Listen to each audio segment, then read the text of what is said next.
ಜೈ Christ. ಯೆಶಾಯ 3ನೇ ಸಂಧಿ 16-26 ವಚನಗಳು. ಯೆರೂಸಲೇಮಿನ ಸ್ತ್ರೀಯರ ವಯ್ಯಾರವು ಅವರಿಗಾಗುವ ದಂಡನೆಯು.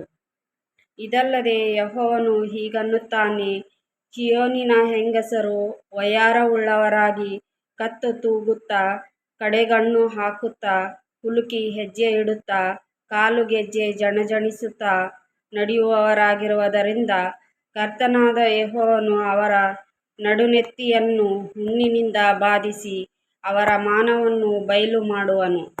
ಆ ದಿನದಲ್ಲಿ ಕರ್ತನು ಅವರ ಅಂದುಗೆ, ತುರುಬು, ಬಲೆ, ಅರ್ಧಚಂದ್ರ, ಜುಮುಕಿ, ಬಳೆ, ಮುಸುಕು, ಮುಂಡಾಸ, ಕಾಲಸರಪಣಿ, ನಡುಕಟ್ಟು, ಗಂಧದ ಡಬ್ಬಿ, ತಾಯಿತಿ, ಮುದ್ರಿಕೆ, ಮೂಗುತಿ, ಹಬ್ಬದ ಬಟ್ಟೆ, ಮೇಲಂಗಿ, ಶಾಲು, ಚೀಲ, ಕೈಗನ್ನಡಿ, ನಾರುಮಡಿ, ಶಿರೋವೇಷ್ಟನ, ಮೇಲೊದಿಕೆ ಈ ಭೂಷಣಗಳನ್ನೆಲ್ಲ ತೆಗೆದುಹಾಕುವನು. ಮತ್ತು ಸುಗಂಧಕ್ಕೆ ಬದಲಾಗಿ ಕೊಳೆ,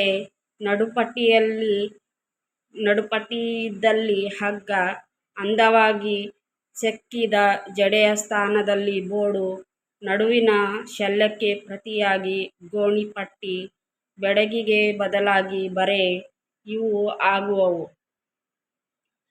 ಚೀಯೋನ್ ನಗರಿಯೇ, ನಿನ್ನ ವೀರರು ಖಡ್ಗದಿಂದ ಬಿದ್ದು ಹೋಗುವರು, ನಿನ್ನ ಶೌರ್ಯವು ಯುದ್ಧದಲ್ಲಿ ಅಡಗುವುದು. ಅವಳ ಪುರದ್ವಾರಗಳಲ್ಲಿ ಪ್ರಲಾಪವೂ ದುಃಖವೂ ತುಂಬಿರುವವು. ಅವಳು ಹಾಳಾಗಿ ನೆಲದ ಮೇಲೆ ಕೂತುಬಿಡುವಳು. ಆ ದಿನದಲ್ಲಿ 7 ಮಂದಿ ಹೆಂಗಸರು ಒಬ್ಬ ಗಂಡಸನ್ನು ಹಿಡಿದು ಸ್ವಂತವಾಗಿ ದುಡಿದು ಅನ್ನವನ್ನು ಉಣ್ಣುವೆವು. ನಾವೇ ಸಂಪಾದಿಸಿದ ಬಟ್ಟೆಯನ್ನು ಉಟ್ಟುಕೊಳ್ಳುವೆವು. ನಿನ್ನ ಹೆಸರು ಮಾತ್ರ ನಮಗಿದ್ದರೆ ಸಾಕು, ನಮ್ಮ ಅವಮಾನವನ್ನು ನೀಗಿಸಿಬಿಡು ಎಂದು ಕೇಳಿಕೊಳ್ಳುವರು. ಆಮೆನ್.